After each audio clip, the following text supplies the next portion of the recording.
Hello বন্ধুরা, আপনারা দেখছেন এটা বেলুনিয়ার ভিতর। এই যে এত শরণার্থী আগত হয়েছে, আজকে একটা ভোগ অনুষ্ঠান আছে, মানে উৎসব আছে, সেখানে ভোগ খাওয়ানো হয়। হ্যাঁ, এইখানে আমরা বেলুনিয়ার ভেতর দিয়ে যাচ্ছি, যে লাইনটাই যাচ্ছে, এই লাইনটাই গিয়ে বসিয়ে ভোগ খাওয়ানো হয়। দেখুন রামকৃষ্ণ সংগ্রহ মন্দির, এটা একটা মিউজিয়ামের মতো। রামকৃষ্ণের কত বকুল ধরেছে গাইজ, দেখুন দারুণ লাগছে, সুন্দর গন্ধ বেরোচ্ছে। এখানে বাগানটা দেখাচ্ছি, এখানে বাগান রয়েছে দেখুন।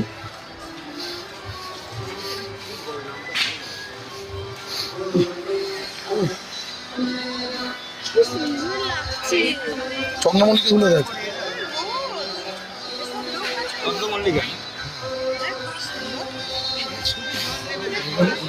এগুলো সিজন ফুল। হ্যাঁ, সুন্দর। ওইগুলো দেখ, গাছগুলো যেগুলো সুন্দর, দারুণ লাগছে গাছ, দেখুন। এরা যত্ন করে ভাই অনেক। যেমন বেলুনের ভেতরে খুব সুন্দর করে দিয়েছে।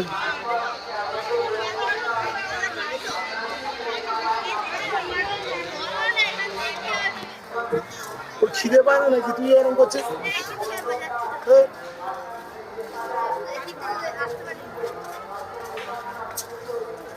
এটা তো এটা ধরতো, এটা কি সুন্দর, এগুলো দেখছিস না কি সুন্দর করেছে দেখ।